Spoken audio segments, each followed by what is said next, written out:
Hello guys, hello Fire Sign, hello Leo, Aries, Sagittarius. Welcome dito sa aking channel. Kapalaran 888. Welcome. Alamin natin kung anong messages, vibration, gabay energy para sa inyong lahat. Tayo general reading, so pwede kang makaresonate. Gamitin mo ngayong intuition sa panonood.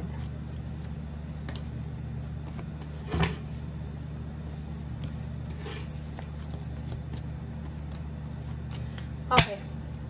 Fire sign, Leo, Aries, Sagittarius. Fire sign, Leo, Aries, Sagittarius.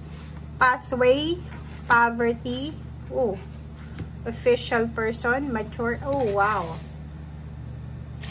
Okay, fire sign, Leo, Aries, Sagittarius. Ang nakikita natin sa araw na ito, iba't ibang klase ito ng message. It's either isa lang dito yung mare-resonate sa'yo or pwedeng lahat.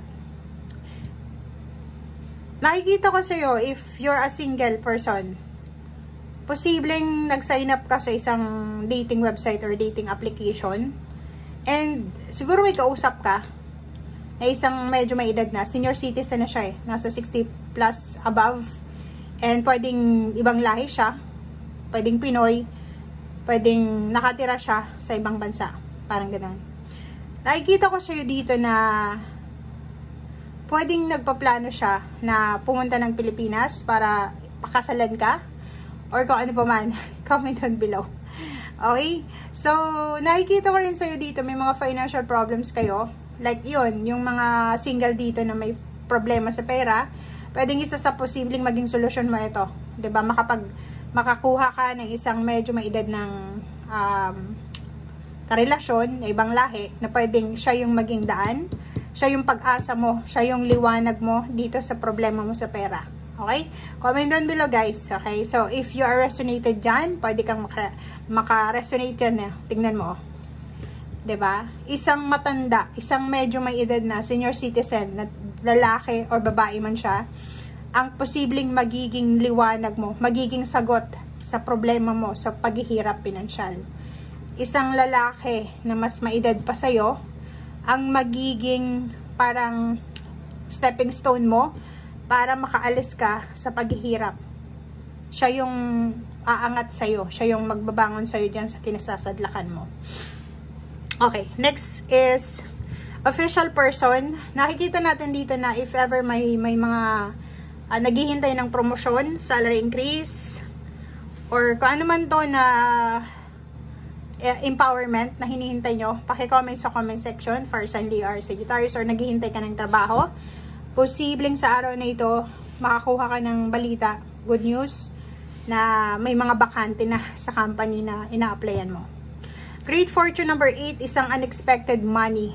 'Di ba? So, isang unexpected money ang posibleng makuha mo. So, pwedeng may magpadala sa'yo ng pera, pwedeng may magpautang sa'yo ng pera, pwedeng swerte ka sa palaro, swerte ka sa sugal, or pwedeng kung makikita mo dito, medyo maganda yung daloy ng financial dito sa araw na ito. So, if halimbawa, unexpected lang yun 'di ba?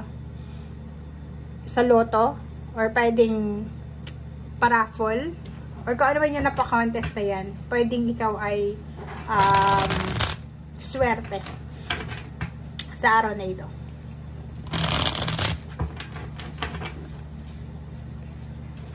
Mayroon din ditong mga graduation na pinaghahandaan, promotion, salary increase, travel, improvement, transition ng buhay nila. Okay, 5 of Wands, nakakaloka.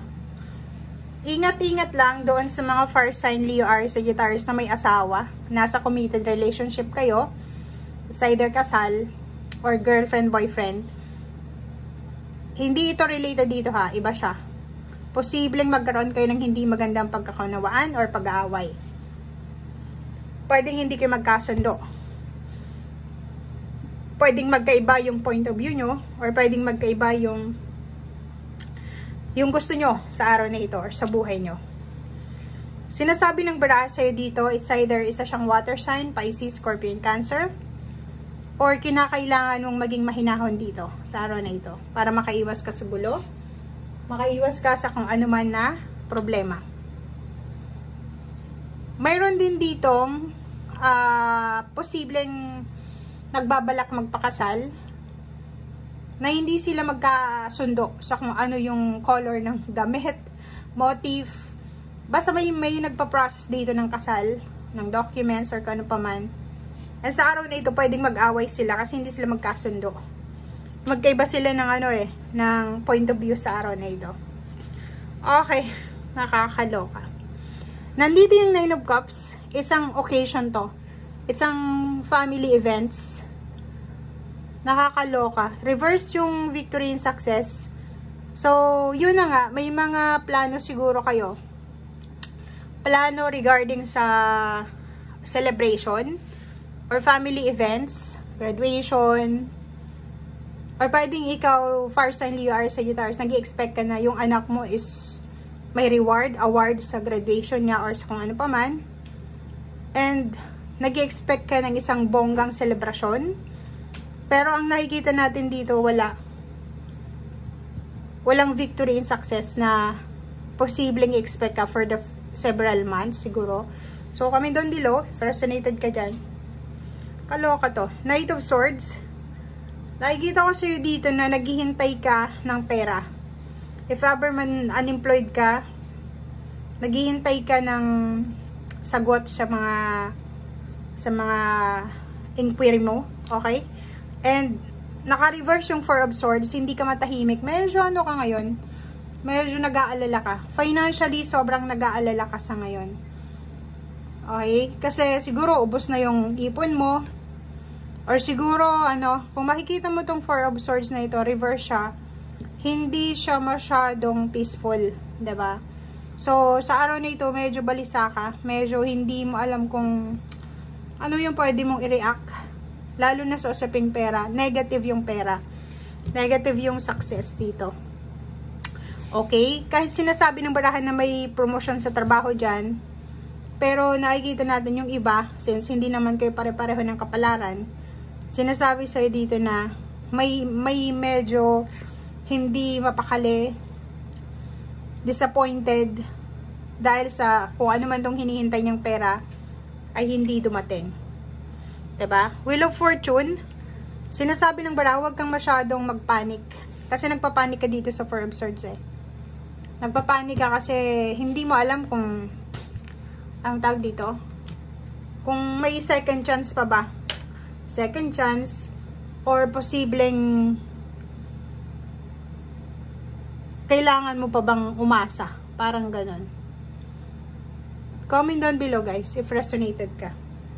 And sa ilalim niya is Queen of Swords. Sabi ng baraha dito, kailangan mong bigyan ng focus. Kung ano lang yung kailangan ng focus sa araw na ito. Kasi ang dami-dami mong mga gustong gawin. Gusto mong mag-multitask, gusto mong pagsabay-sabayin. Ang dami mong plano, ang dami mong iniisip, ang dami mong gusto. So, kailangan mo lang daw ng priority muna sa ngayon. I-prioritize mo muna kung ano yung gusto mo. And then, doon ka na mag-focus. Okay? Thank you guys. Bye!